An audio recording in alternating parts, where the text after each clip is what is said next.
జై తెలంగాణ.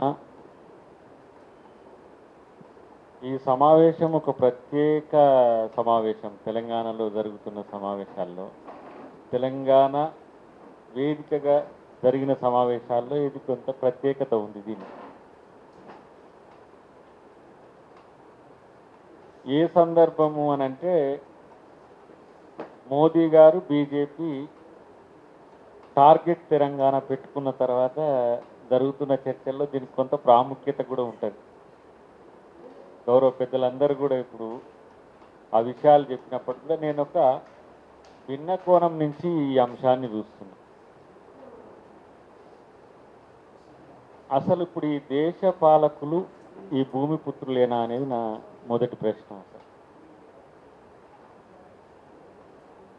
ఎందుకంటే ఐలయ్య గారికి తెలిసి నేను ఈ మధ్యన ఒక సినిమా తీసిన, ఇంకా అది రిలీజ్ ఉన్నది.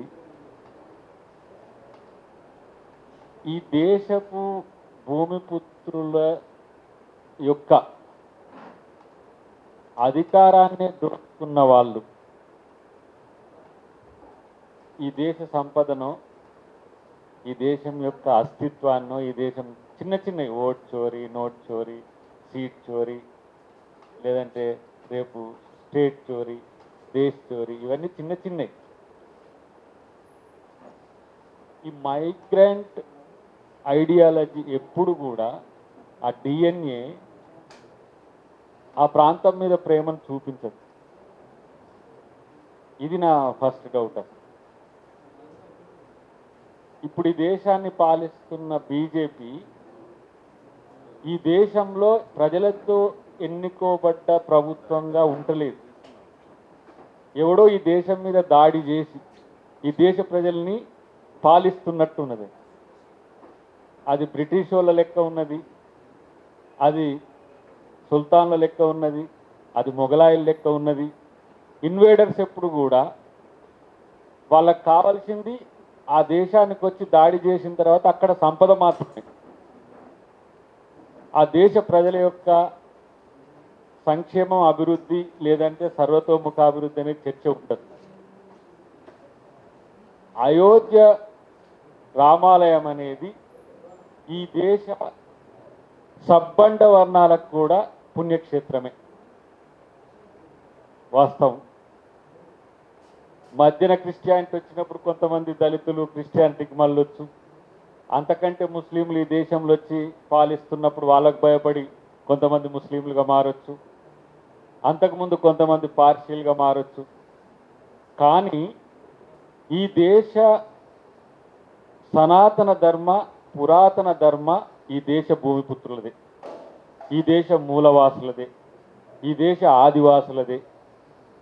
ఈ దేశం నాది అనేటోడు ఎప్పుడు కూడా ఈ దేశంలో సంపద చోరీ చెయ్యడు. చేస్తే ఈ దేశాన్ని పరిపాలించేటోడు డెఫినెట్గా దాని మీద చర్యలకు పూనుకుంటాడు.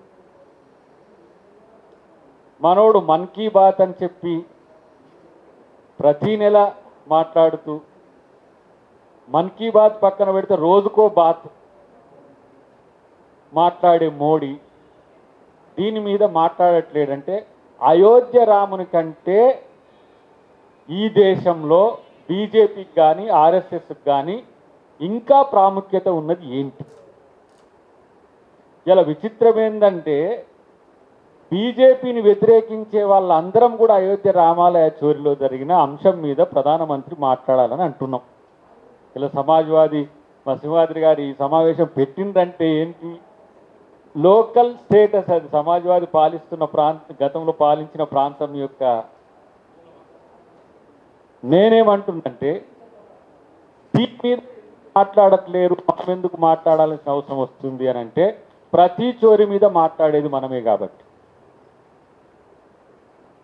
ఇప్పుడు ఎవరైతే బీజేపీకి వ్యతిరేకంగా లేకపోతే ఆర్ఎస్ఎస్కు వ్యతిరేకంగా ఎవరైనా మాట్లాడితే వాళ్ళు హిందూ వ్యతిరేకులుగా చిత్రీకరించబడతారు. దీనివల్ల సామాన్యంగా మాట్లాడేటోళ్ళు కూడా దీని మీద మాట్లాడరు. ఇప్పుడు నేను కాంగ్రెస్ పార్టీ ప్రతినిధిగా స్పందించినా ఇంతే ఉంటుంది, అద్దంకి దయాకర్గా స్పందించినా ఇంతే ఉంటుంది. ఎందుకంటే అద్దంకి దయాకర్ రాజ్యాంగ ధర్మను ముందుకు పెట్టుకుంటుండు కాబట్టి. ఏ దేశానికైనా ఒక రాజ్యాంగం ఉంటుంది, రాజులు పాలించేదానికి కూడా ఒక రాజ్యాంగం ఉంటుంది. కానీ బీజేపీ పాలించేదానికి ఏ రాజ్యాంగము లేదు. వాళ్ళది దోపిడీ రాజ్యాంగం తప్ప ఇంకొకటి లేదు. అరే ఈ దేశంలో చైనా వాడు వచ్చి లోపలికి 4 కిలోమీటర్లు వచ్చిండ్రా, వాడు స్థలం చోరీ చేస్తుండంటే ఈయన కామ్గా కూర్చుంటాడు. పాకిస్తాన్ మన మీదకి వస్తున్నది, వానితో కొట్లాడాలని దేశమంతా కొట్లాడితే ఈయన వెనుకకు వచ్చేస్తాడు.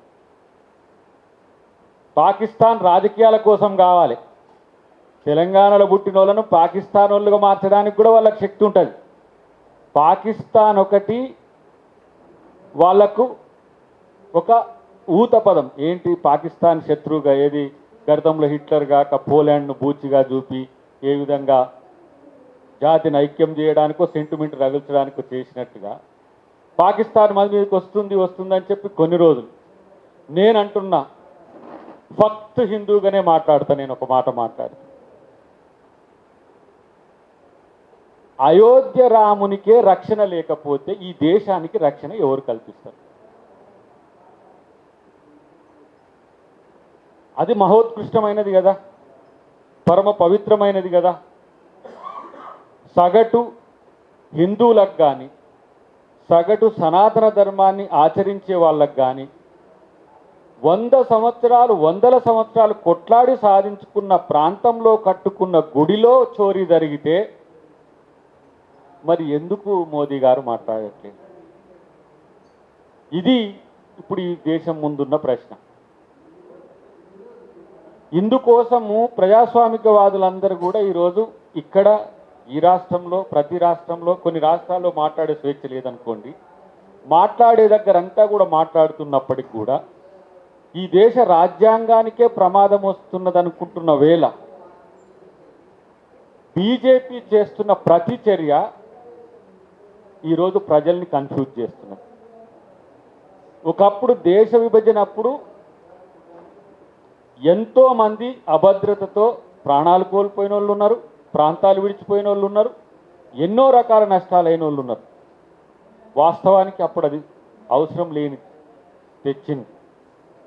రేపు మీరంటున్నట్టుగా వారు కోరుకుంటున్న ఈ దేశం యొక్క ధర్మాన్ని మార్చే పరిస్థితి వస్తే మరిన్ని దాడులు జరగాలి. ఏదో మన దాశరథి గారిది ఉండే కదా, ఒక రాజును నిలిపేటందుకు ఒరిగిన కంఠాలు ఎన్నో అన్నట్టుగా ఈ దేశంలో అధికార మార్పిడి సజావుగా జరిగే ఒక ప్రక్రియ అంబేద్కర్ గారు ఇచ్చిపోయింది. రక్తపాతం లేకుండా ప్రజాస్వామ్య పద్ధతిలో ఈ దేశంలో పుట్టిన ప్రతి ఓడు నాయకుడిని పుట్టించే హక్కు కల్పించిపోయింది. కానీ ఈ దేశంలో ఉండే పాలకులు నిరంతరం వాళ్ళే ఉండడానికనే ప్రయత్నం చేస్తున్న క్రమంలోనే ఇలాంటి అక్రమాలు జరుగుతున్నాయి. లేకపోతే నేను అంటున్న ఒక మాట, యోగి ఆదిత్యనాథ్ గారు ఆ రాష్ట్ర ముఖ్యమంత్రి, ప్రతి సందర్భంలో వారి ఆవేశాన్ని మనం చూస్తుంటాం, కానీ ఇక్కడ రావట్లే. వారు ఆర్ఎస్ఎస్ చీఫ్ గారు ఒక మాట అన్నారు, ఈ దేశంలో పుట్టిన వాళ్ళందరూ కూడా హిందువులే. ఎస్, ఈ దేశంలో సగటు హిందువులు రామాలయంలో జరిగిన చోరీ గురించి మాట్లాడుతుంటే ఎందుకు స్పందించరు? ఇలా వారికి లెక్కలు లేవు, లేదంటే లెక్కే లేదు. లెక్కలు లేకపోతే లేకపోయింది, కానీ లెక్కే లేదు. మరి సామాన్యులకేమో ప్రతిదీ చట్టము న్యాయము ఉంటుంది, మరి వీరికి ఎందుకు లేదు అని అంటే చర్చ లేదు. అంటే ఏంటి? నా ఇష్టం, నేను ఇష్టం వచ్చినట్టు చేస్తా, ఇది నా హక్కు, మీరు పాలితులు మేము పాలకులం అనే చర్చ తీసుకొస్తున్న పరిస్థితిలో ఇది రాముడే బీజేపీకి వేసిన బ్రేక్ అని నేను అనుకుంటున్నాను. నిజంగా రాముడే దేవుడై రాముడే బీజేపీకి వేసిన అంటే మాట్లాడలేని స్థితి ఎట్లొస్తుంది? నేను అనుకున్నా, అరే అయోధ్య రాముడు బాలరాముడు గొప్పోడు కదా, మరి అనుకుంటే కోదండరాముడు కూడా గొప్పోడు కదా, ఇక్కడి నుంచే కదా ఆయన ఫైటింగ్ చేసింది, మొత్తం శ్రీలంకకు పోయింది, మొత్తం ఈ ఏరియాలో. మా కోదండరామునికి ఎందుకు అన్యాయం జరుగుతుంది? ఇక్కడే ఆ స్థాయిలోనే ఇక్కడ ఎందుకు జరగదని ఒక చర్చ ఉండే. వాళ్ళు అక్కడ ఎన్ని బియ్యము పట్టినరో తెలియదు. ఆడ వడి లెక్క పడతారు కదా, ఆ రామాలయం ఓపెనింగ్ అప్పుడు ఎన్ని పెట్టినరో తెలియదు. కానీ ప్రతి నియోజకవర్గంలో ప్రతి గ్రామంలో బస్తాల బస్తాల మాత్రం పంచిండ్రు. ఎందుకంటే రాజకీయం కోసం. నేను విన్న కథ అయినా పురాణమైన రాముడు మాత్రం బీజేపీ నాయకుల మాదిరిగా లేడు. రామాయణమైనా ఇంకా ఏ కథలైనా ఏ పురాణాలైనా సరే రాముడు బీజేపీ మాదిరిగా లేడు. ఈ కామెంట్ ఎందుకు కంపల్సరీ చేయాల్సిందే. ఇది ఆర్యుల యొక్క ఆలోచన విధానం. ఇది ఈ మైగ్రాంట్ మైండ్ సెట్ ఉన్న వాళ్ళు ఈ దేశాన్ని పాలించినప్పుడు వస్తున్న సమస్య ఇది. నేను అందుకే అన్నా, బ్రిటిష్ వాళ్ళనే తరిమి కొట్టిన వాళ్ళను బీజేపీ వాళ్ళను ఎందుకు కొట్టలేమని. ఈ దేశ అస్తిత్వం ప్రజాస్వామ్యయుతంగా ఉంది. ఈ దేశ ప్రజలకు ప్రజాస్వామ్యం ప్రాక్టీస్ అయి ఉన్నది. ఈ దేశంలో సహజ న్యాయం గురించి ప్రతి ఒక్క మానవునికి డిఎన్ఏలో ఇన్బిల్ట్ నేచర్ ఉంది. కానీ వాళ్ళు ప్రశ్నిస్తే ఏమవుతుందో, తిరుగుబడితే ఏమవుతుందో అనే ఒక ఏమంటాం ఆ ఆలోచన వాళ్ళని వెనుకకు నెడుతున్న పరిస్థితి. ఇది అతి పెద్ద ఒక రకమైన మతానికో ఆధ్యాత్మికతకో బీజేపీ ప్రభుత్వం చేస్తున్న ద్రోహం. మీరు నమ్ముతున్న ఆ సమాజంలోనే ఇలాంటి ఒక విధ్వంసపూరితమైన చోరీ జరిగితే మీరు మాట్లాడకపోతే, పాలకులే మాట్లాడకపోతే మరి ఇంకెవరు? మిమ్మల్ని పొలిటికల్గా ఎక్స్పోజ్ చేయడానికి కాదు కదా ఇది. రాజకీయంగా ఎక్స్పోజ్ చేయడానికైతే అది వేరే కథ. కానీ ఆధ్యాత్మికంగా జరుగుతున్న ఇలాంటి వంచనలు మరి ఎవరు ప్రశ్నించాలి? మొన్న ప్రియాంక ఖర్గే గారు ఒక మాట అన్నాడు, ఆర్ఎస్ఎస్కి లేదా లెక్క ఉండదా, రిజిస్ట్రేషన్ ఉండదా, అకౌంట్స్ ఉండదా అంటే ఆయన మనోడు అంటుండు, ఎవరు ఆయన పేరు భగవత్, ఇట్లా వాళ్ళు చాలా చేస్తుంటారు, మాది హిందూ మతానికి రిజిస్ట్రేషన్ ఉంటుందా అని అంటున్నాడు. మరి నీకెవడు పేటెంట్ రైట్ ఇచ్చిండ్రా ఆయన? 100 సంవత్సరాలు ముందు పుట్టినోనికి వారికి ఎవరు పేటెంట్ రైట్ ఇచ్చిండు? మా తాత హిందువే, మా తాత ఎప్పుడో ఆయన పేరు బుచ్చయ్య, మా అయ్య పేరు రామలక్ష్మయ్య. వీళ్ళ ఆర్ఎస్ఎస్ పుట్టకముందే మా తాతలు తండ్రులు హిందువులు. మరి ఆర్ఎస్ఎస్కి ఎవరు రాసి ఇచ్చిండ్రు ఈ దేశంలో హిందూ మతానికి మీరు పేటెంట్ రైట్గా? అట్లా ధార్మిక సంస్థలు 100 ఉన్నాయి. ఇలాంటి చోరీ చేసేటోళ్ళను మీరు మౌనం అర్ధాంగీకారమే అన్నట్టుగా మీరు మద్దతు ఇస్తున్నారు. కాబట్టే ఇలాంటి చోరీలు. డేరా బాబాలు ఉన్నారు, ఆయన నిత్యానంద ఉన్నాడు, ఇట్లా పోతే ఎక్కడెక్కడ. అరే ఈ దేశ ధర్మము, ఈ దేశ పురాతన సనాతన ధర్మాలు ప్రపంచానికి సహజత్వాన్ని, ప్రపంచానికి నైతికతను పంచిన నేలరా బాబు ఇది. దొంగతనాన్ని దేశ పునాదని అంటారేంటి? నాకు అర్థం కాదు. ఇక్కడ ఎంత క్లియర్గా చాలా తక్కువ సమయం ఉంది చెప్పాలంటే, కానీ వేదిక అది డిమాండ్ చేస్తుంది. కానీ ప్రపంచానికి ఎన్నో నేర్పిన నేల ఇది. కానీ మీరేం నేర్పుతున్నారు? దొంగతనం నేర్పుతున్నారు. దొంగతనం చేస్తాము, మీరు కామ్గా ఉండండి, మాది మేము దోచుకుంటాం. మీదంటే ఎవరు? ఈ దేశ భూమిపుత్రులను దేశద్రోహులు చేసిండ్రు మీరు చరిత్రలో. మాలామాదిగల్ని దేశద్రోహులు చేసి అంటరాని వాళ్ళుగా ఊరి కావలబెట్టిన చరిత్ర ఇది. ఎవరు చేసిండు చెప్పంటే నాకు తెలియదు, నాకు సంబంధం లేదు. ఈ దేశంలో రాజులుగా విలసిన్నులను గిరిజనులు ఆదివాసులుగా ఊరు అవతల మమ్మల్ని ఊరవతల పెట్టిండు, ఇంకా వాళ్ళని పోయి కొండల గుట్టల మీద పెట్టిన చరిత్ర. కాబట్టి ఎవడి చరిత్ర, ఎవరిని పాలిస్తున్నారు? ఇలాంటి చోరీలను సమర్థించే నాయకులే ఈరోజు ఈ ప్రయత్నం చేస్తున్నారు. కాబట్టి వాళ్ళని నిలదీయాల్సిన అవసరం ఉంది. ఈ వేదికను మా సింహాద్రి గారికి అంటున్న ఈ వేదికను ప్రజలకు మరింత చేరువయ్యే విధంగా, నేరుగా చేరువయ్యే విధంగా చేస్తే వీళ్ళ అసలు రూపం తెలుస్తుంది. అసలు రూపం తెలిస్తే నిర్ణయం తీసుకోమనండి ప్రజల్ని. ప్రజలకు ఇలాంటి చోరీ చేసేటాలను మద్దతిచ్చే పాలకులే కావాలని అంటే మరి ఇది చోరీ యుగమేమో, మనం కలియుగం అనుకుంటున్నాము, లేకపోతే గతంలో ద్వాపర యుగము ఆర్యుగం అంటే ఇది చోరీ యుగమేమో. ఇలాంటి పరిస్థితులు మనం కిరణ్ కుమార్ రెడ్డి గారు వేదికని అలంకరించాల్సిందే కోరుతున్నాం. ఇలాంటి ఒక ఆలోచనలు మనం ఇమ్మీడియట్గా మనం తిప్పి కొట్టాలంటే డెఫినెట్గా ఒక మంచి ఉద్యమం జరగాల్సిన అవసరం ఉంది. ఆల్ పార్టీ ఇప్పుడు ఇండియా కూటమిలోని పార్టీలన్నీ కూడా ఎట్లా కలిసి వస్తాయి, పౌర సమాజం తర్వాత ప్రజా సంఘాలు కుల సంఘాలు నిరంతరం చైతన్యం అవుతున్న నేల కాబట్టి తెలంగాణ ఎప్పటికి కూడా ఆ చైతన్యాన్ని ఎవరు తీసేయలేరు.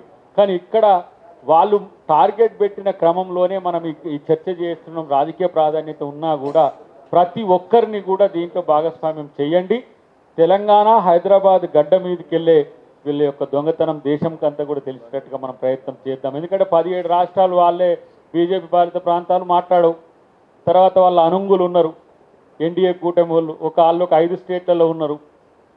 మిగతా కాంగ్రెస్ ఉన్న దగ్గరనే మాట్లాడే పరిస్థితి ఉంటుంది. వాళ్ళు కూడా చాలా పరిమితంగా మాట్లాడుతున్నారు. ఎందుకంటే ఈ సోషల్ మీడియా, యూట్యూబ్ లేకపోతే వాట్సాప్ ఈ టార్గెట్లు చూస్తున్నాం కదా. అందుకని చాలామంది సామాన్యులు సామాన్యంగానే ఉంటున్నారు. కానీ సందర్భం వచ్చినప్పుడు దానికి రెస్పాండ్ అయినా ఈ ఉద్యమాన్ని క్షేత్రానికి ఉద్యమం అనే దానికంటే ఈ అంశాన్ని కూడా ప్రత్యేకించి అయోధ్య రాముని అంశాన్ని కూడా క్షేత్రానికి తీసుకుపోయి ఈ రకంగా వాళ్ళు చేస్తున్న అంశాలని ఎండగట్టాలని చెప్పి తెలియజేస్తూ థ్యాంక్ యూ వెరీ మచ్.